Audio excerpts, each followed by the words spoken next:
Hello students, Jai Swaminarayan. I am Professor Urvish Mewada, HOD Electrical Department, Sri Swaminarayan Institute of Technology, Bhat Gandhinagar. I am the subject matter of Power System 2 subject, which is in the GTU and 5th semester Electrical Engineering, and subject code for the subject is 3150911. Students, we are currently discussing the chapter number 2 for EPS 2, Power System 2, that is representation of power system components. Students, this is the second lecture of chapter number 2. In first lecture we have discussed about the one line representation of the power system and one line representation of the power system using per unit system, and the formulas related to the per unit representation of the transformer. Now this is the second lecture, and in this lecture we are going to discuss the topic number 3, that is per unit impedance from the one line diagram. So before we calculate the per unit impedance or reactance of the power system, we need to remember, or we need to follow some steps related to derive the impedance form of the power system from the one line diagram. So let us discuss the per unit impedance diagram of a power system. Now from a one line diagram that we already discussed, from that one line diagram of the power system, we can directly draw the impedance diagram by following the steps given below. So as we have discussed that the resistance of the system we can neglect, so we can we can derive the equations for the reactance with the help of the one line diagram, and from that one line diagram we can draw the impedance diagram from the given network. So first of all, you need to select the base power, that is kVA base or MVA base. Means the calculation you are doing of the respective components, first of all select the kVA base and MVA base of that particular network. Now select a base voltage kV base of that section for which you are deriving, or we can say calculating the reactance of that section. Now if you want to find the voltage conversion, so it is can be you can define with the help of this equation. First is transformer kV base on LT side. So from as we have transformers LT side and HT side, so if you want to calculate the kV base of transformer at LT side, then this is the equation to calculate the kV base. So kV base on HT section multiply by LT voltage rating divided by the HT voltage rating of the transformer. So by putting the values, these values, you can define calculate the value of kV base of the transformer at the LT section. Now the fourth step is when the specified reactance of the components is in ohm, then per unit reactance is equal to actual reactance divided by the base reactance. So whenever you calculate this type of example, the data must be given, or you need to calculate this data, and you can put the values of the given actual reactance and base reactance, so you can find out the per unit reactance from this using this formula. Now specified reactance of the component is in pu. So if we want to find out the specified reactance for particular diagram or particular network, then this is the formula that we are going to apply to calculate the xpu of the network. So x per unit new is equal to x per unit old multiply by MVA base new divided by MVA base old multiply with kV base old square divided by kV base new square. So by putting this values, we can find out the xpu new. So let us calculate one example related to this, so that that will be more clear to you. Per unit system and the reactance diagram. So this is the network for which we are going to calculate the per unit reactance. Now first of all, draw the reactance diagram for the power system. This is the reactance diagram for the power system. So use a base of 50 MVA for this circuit. This is the base MVA and 230 kV and 30 ohm line. So the ratings of the generator, motor and transformers are given in the data. So generator is having 20 MVA 20 kV, X is equal to 20%. So reactance is 20%, and the motor, this is the motor, the rating of the motor is 35 MVA, 13.2 kV, and X is equal to 25%. Now T1 means this is the transformer T1. For T1 is 25 MVA.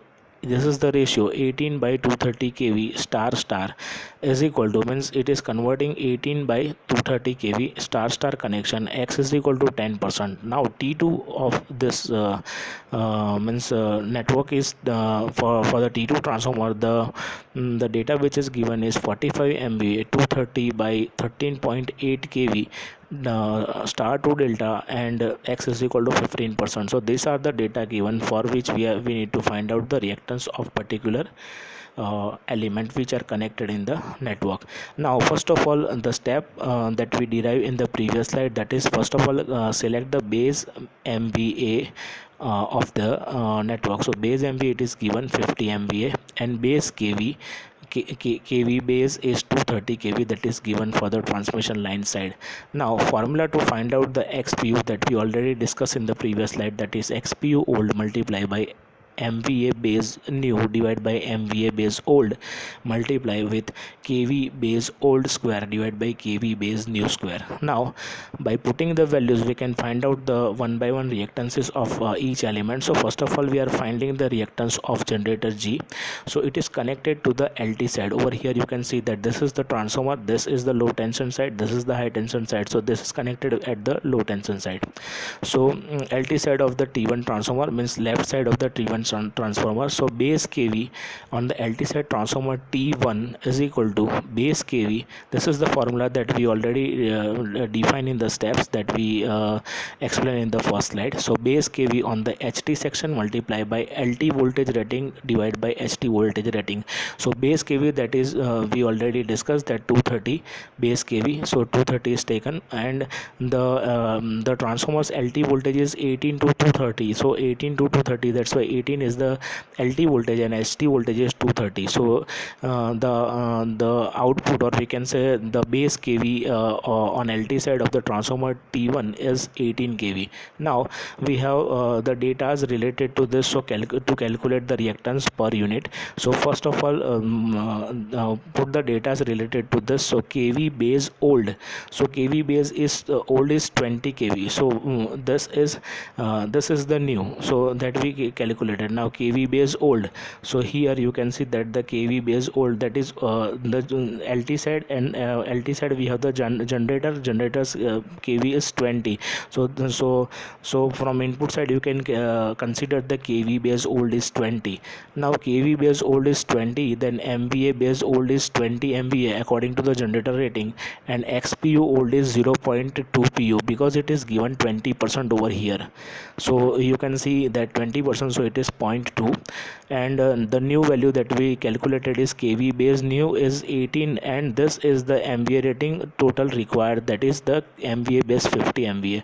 So by putting these values in this formula, so we can find out the new PU reactance of the generator G. So we have all the values by placing this value, and when we solve these values, we will get the XPU new is J 0.617 per unit. This is how we can calculate the reactances of each and every element. Now next, the element is transformer T1. So now transformer T1, the KV base old is 18, and this is the calculated KV base, so it is 18. MVA base old is 25 MVA, because sorry, MVA base old is 25 MVA, because for the transformer it is given 25 MVA. This is the MVA base T1, and XPU old is given also 10%, so it is 0.1 pu. Now KV base new is 18 kV, that we already calculated from this, and MVA base new that is required is 50 MVA. So by placing these values in this equation, again we can calculate the reactance of the transformer T1. So in this equation, the XPU old, that is 0.1, and MVA base new, that is given, it is 50 MVA, and the MVA base old old which is given is 25 MVA. So these are the values, and KV base also 18, and kV base new, that is 18. So 18 square, it is the value is the new pu reactance of the transformer T1 is 0.2 pu. Now the reactance of the transformer transmission line, we are going one means step by step. We in the diagram you can see that this is the first step, means generator. So we find it out the we find out the value of the reactance of generator, then transformer. Now we have the transmission line, so we are calculating the reactance of the transmission line. Now in this we have it is connected to the HT side of the transformer, because this is the transmission line, this is the LT side of the transformer, and this is the HT side of the transformer. So this transmission line is connected with the HT side. So here actual impedance x actual is equal to 30 ohm, because it is given. So per unit reactance for the 30 ohm transmission line is equal to, we have the equation, that is Z ohm divided by MVA base divided by kV base square. So by placing these values we can find out the value of the reactance of the transmission line, that is 0.028 pu. So the Z ohm, MVA base and kV base, that is given into the data. 50 is the MVA base required, and this is the kV base that we calculated, and that is given, because over here you can see that this is the transformer, this is the kV base secondary side, the secondary side is connected with the transmission line, so this is the kV base. So by placing this all values we can get the value of reactance of transmission line. So this is the reactance of the transmission line. Now we are moving towards the transformer 2. So with transformer 2 the kV base old is 230, because this line is having kV base is 230, because the T2 transformer secondary side is connected with the transmission line, and same base kV will follow to the T2. So LT side of the transformer is connected to the this transmission line, that's why it is kV base old is 230, and MVA base old is 45 MVA, that is given into the data. Over here you can see that MVA base for the transformer T2, which is given MVA base, and uh, from this the kV base new, that we already calculated, kV base 230 kV for this transformer, and the 50 is the required, or we can say new MVA 50 MVA. So by placing all the values in this formula we can define the new per unit reactance of the transformer T2, that is 0.166 pu. Now the reactance of the motor, because this is the final components of the network, so it is connected to the LT side of the transformer T2. So LT side of the transformer is T2, which is connected to the motor. So base kV on LT side of the transformer T2 is equal to base kV on the ST section multiplied by LT voltage rating divided by LT voltage HT voltage rating. So by placing these values we can have the value of say kV of LT side of the transformer T2, it is 13.8 kV. So kV base old is 13.2 and kV base new is 13.8, that we calculated from this, and MVA base old is 35 and MVA base new that is required, that is 50 MVA. So XPU old, that is 0.25. Now the new pu reactance of the motor, or we can say the component motor 2, XPU is equal to XPU old multiply by MVA base new divided by MVA base old multiply with KV base old square divided by KV base new square. So by placing all the values, we have, we can calculate the new pu reactance of the here. You can mention motor, or you can mention the generator. Both the reactances of the both the elements are same. So that's why this is the reactance 0.326 per unit. So this is how we can calculate the reactances of each and every elements which are connected into the power system using this formula. So do practice of this example. See, this examples that we are discussing can be asked in your GTU exam. So please do practice of this example. Now the second example which is given to calculate the single line diagram of a unloaded power system is shown in this figure, and generator transformer ratings are also given. G1 is 20 MVA, this is the generator 1, and 11 kV, and the reactance is 25%. Similarly for the G2, G2, that is 20 MVA, 18 kV, and X is 25%. G3 is 30 MVA, 20 kV, X is equal to 21%.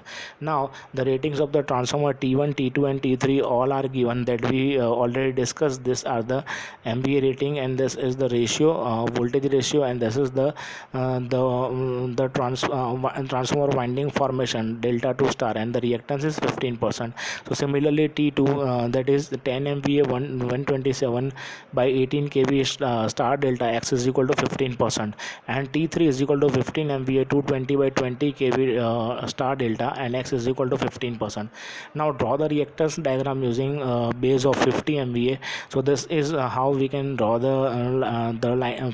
From the line diagram we can draw the reactance diagram that we already discussed in the lecture number 1, how to draw the reactance diagram using one line diagram. So you can plot the reactance diagram using this line diagram.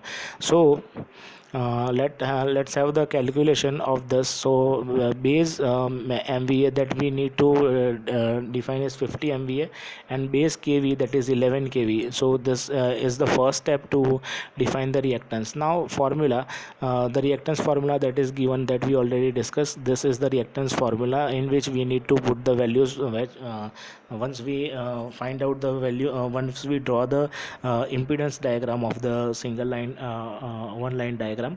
Now the reactance of generator G. So from previous example, you can understand we require kV base old and new, we required MVA base old and new, and we required XPU. If we know all this 5 parameters, then we can calculate the XPU, means the new PU reactance of the generator G. So by placing all the values, you will get that the new PU reactance of the generator is 0.625. Again, the reactance of the transformer T1, you need to check the line diagram, and once line diagram, if you understood the line diagram, you can write the kV base and MVA base, and means XPU rating of the given element. So this is only the trick, means the technique you should apply. First of all, you should draw the impedance diagram, and then after understand these values, means once you understand these values, just put these values into this equation, you will get the answer of particular reactance. So here reactance of the transformer T1, so kV base old and new, that we know 11, and MVA base old and new. So MVA base old is 25 and new is 50 MVA, and XPU old is 0.15 PU. So from this, by placing these values into this equation, we will get the new PU reactance of the transformer T1, that is 0.3 PU. Now reactance of the transmission line. So here this is the formula to find out the reactance of the transmission line. So first of all, we need to calculate the base kV on the HT side of the transformer. So this is the main factor while we calculate the reactance of the transmission line. So T1 is equal to base kV on the HT section multiplied with LT voltage rating divided by HT voltage rating. So we have all the voltage rating, HT as well as LT, and we have the base kV. So this is the base kV on HT side of the transformer T1, that is 220 kV. Now actual reactance that is given is 100 ohm in the data. Now pure reactance of the 100 ohm transmission line, that is Z ohm multiplied by MVA base divided by kV base square. So by placing these values, we will have the value of pure reactance of the 100 ohm transmission line. So this is the 0.103 PU reactance for the 100 ohm transmission line. Again, pure reactance of the 150 ohm transmission line. So this is the formula that we are applying. So Z ohm that is given 150, and the MVA base that is given is 50, and kV base square is 220 square. So from this we can have the value of pure reactance of the 150 ohm of the transmission line. So that this is J 0.154 PU. Now reactance of the transformer, now we have all the values of say kV base old and kV base new, and MV base old and MV base new. So we have all the data related to this, and by calculating this, so it is multiplied with root 3. So according to the means conversion required, we can convert this means line to line voltage to the phase, or phase to line, we can convert accordingly. So this is T2. So XPU old is equal to MVA base new divided by MVA base old, the multiply by KVA base old square divided by KV base new. So by placing this value, we have the new PU reactance of the transformer T2, that is 0.25. Now the reactance of the generator G3. So from that again we need to calculate the base kV on the LT side of the transformer. So this is the formula that we already placed, means 3 to 4 times, and just remember this formula. So you can calculate the value of say base kV of the LT side of the transformer. So base kV of HT section is 220 and LT voltage rating is 20 divided by HT voltage rating is 220. So the output is means the answer is base kV on LT side of transformer T1. Now we have all this values that we need to apply in this formula. So kV base old and new we have, MVA base old and new that we have, and XPU old that we have. So by placing all the values, new PU reactance of the generator G3 will be 0.35 PU. Now this is the topic number 4 for this chapter, synchronous machine. Now the synchronous machine is what which rotates at the synchronous speed. And if we talk about the generator, then when we rotate the rotor at the synchronous speed, the synchronous machine or synchronous generator will give the rated output. So this is the machine that we use at generating station. So generally we have different type of synchronous machine, means according to the rotor structure we have different type of synchronous machine. We have the cylindrical rotor and we have the salient pole rotor. So from that we can name it to cylindrical synchronous machine, or we can say round rotor round rotor synchronous machine, or we can say salient pole synchronous machine. Now how this synchronous machine operates, means we have the rotor and stator. So by rotating the rotor by means of say prime mover, so generally we rotate that rotor with the help of turbine at the generating station. So that turbine rotates just because of the steam strikes. If we talk about the thermal power station, if steam strikes on the propeller of the turbine rotates, so that the rotor of the synchronous machine will rotate. And as the synchronous machine rotor of the say thermal power station is means we have already given DC supply to that rotor circuit. So we'll have the steady magnetic field, and that magnetic field will cut by the stator conductor. And so as the placement of the stator conductor is say 120 degree electrical to each other, so that's why we will get the three phase output by rotating the synchronous machine, means rotor of the synchronous machine. So this is the working principle of the synchronous machine. Let us see how it works. So this is the diagram of the synchronous machine, the schematic diagram of the round rotor synchronous machine.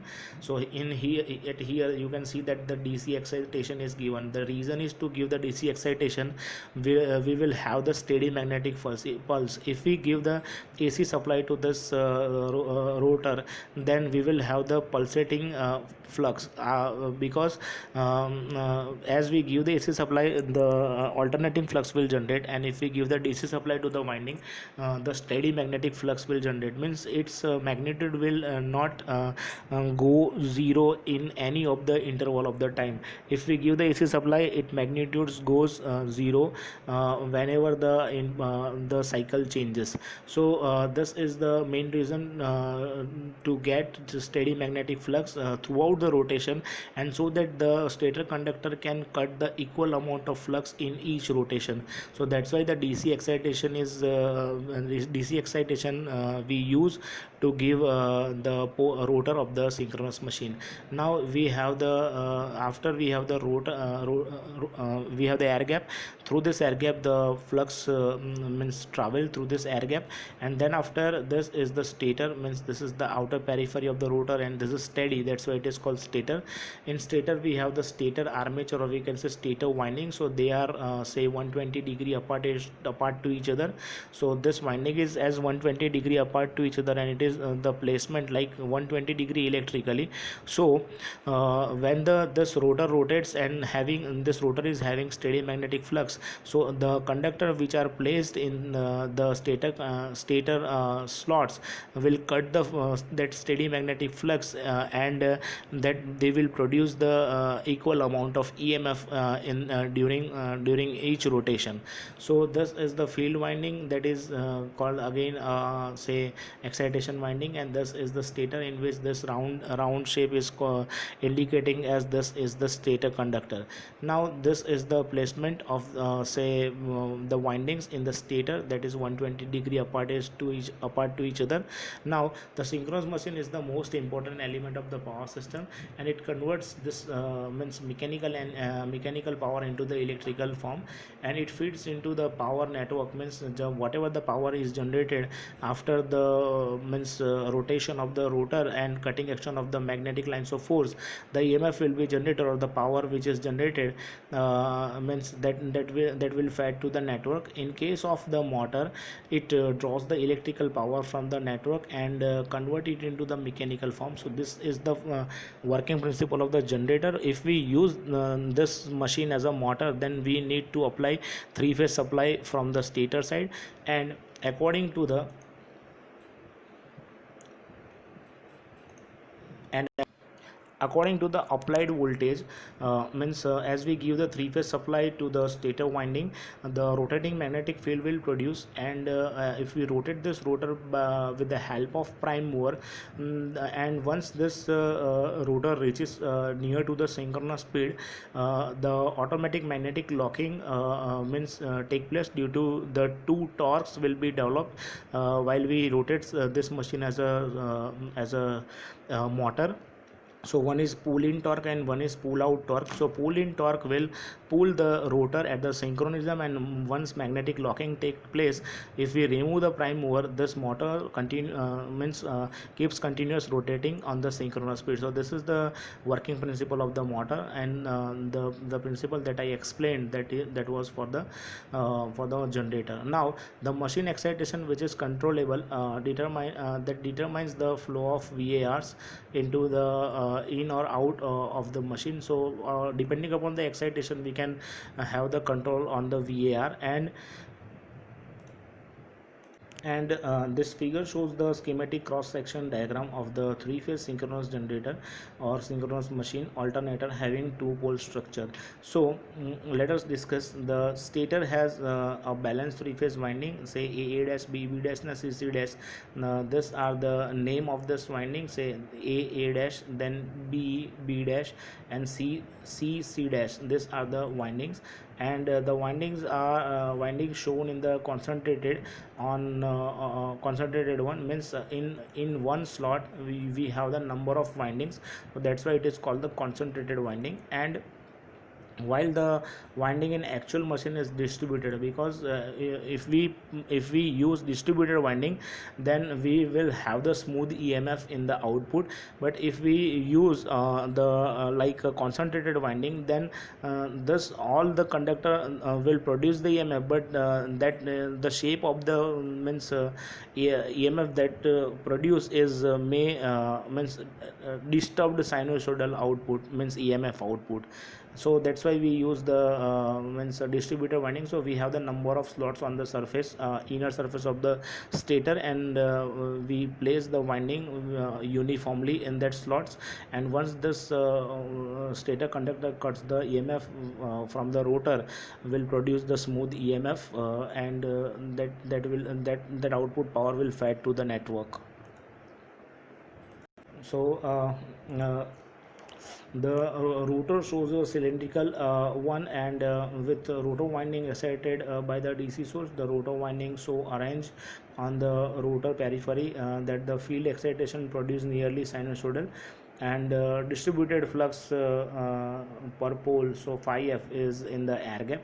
So this is the formula to define the synchronous speed, or we can say frequency. The frequency of the induced EMF can be calculated by with the help of F is equal to NP by 120. So 120 F by P, generally we have the synchronous speed equation. So from that we can define the value of F. From this formula, if we put the value of synchronous speed and number of pole, then we can have the frequency of the generated EMF, and where n is the number of rotation or the synchronous speed and p is the number of pole.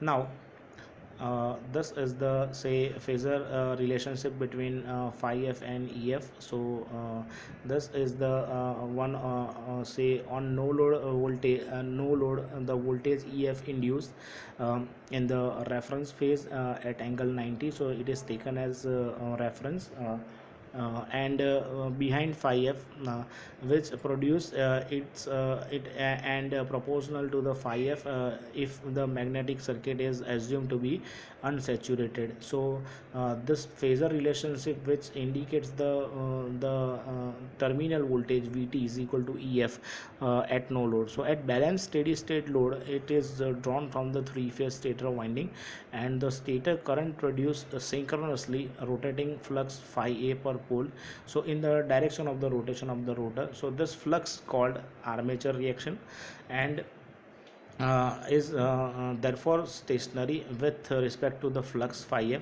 So total flux is the addition of phi f plus phi a. So armature flux and the flux which is produced in the field is then addition of the total, or we can resultant flux in the synchronous machine. Now this is the phasor diagram of synchronous machine. Vt terminal voltage that we are getting from the synchronous machine, so that's why it is taken as a reference. And we have the current, armature current Ia, that will produce as we give the excitation to this machine. And once Ia produce, the IARA drop will take place. So IARA drop is in parallel to the Ia, and as we have the inductive winding, so that's why reactive drops will also take place. So it is 90 from the 90 degree of IARA, the IAXL drop will take place. And this is the E resultant. From E resultant we can have again the reactance drop. Once we have the machine, we can say in the healthy condition, so IAX drop will take place. The resultant of all this is the EF, or we can say output, means output of the synchronous machine. So we can write equation for EF is equal to Vt plus IARA plus IAJXL plus JIAX. So this is the resultant. And from this we have the delta is the phase angle, means between phi t and phi f. So total flux and the field which is produced due to the excitation, and phi ar is the armature flux. So this is the diagram, or you can say phasor diagram of synchronous machine, and the addition of these two drops is the JIA axis. So refer this phasor diagram and try to solve it by your way. And here the value of theta, or we can say phi, is the power factor angle, and delta is the angle by which ET leads VT. So ET leads VT, that's why this is the angle delta, called the load angle, or we can say torque angle. So after this presentation, you have the assignment questions. So first assignment question is define the steps to derive the impedance diagram from one line diagram with the necessary equation, and explain the synchronous machine with necessary phasor diagram. So related instructions to the assignment is written below, and just read it carefully, and you can take the snap of this slide. Also if you have any doubt or any query, then we can solve your doubts and queries in our doubt solving session. Also if you have any doubt and if you want to call me, then feel free to call me anytime. So this is what I want to say in this presentation. Thank you very much, student. Thank you very much all. Jai Swami Narayan. Thank you all.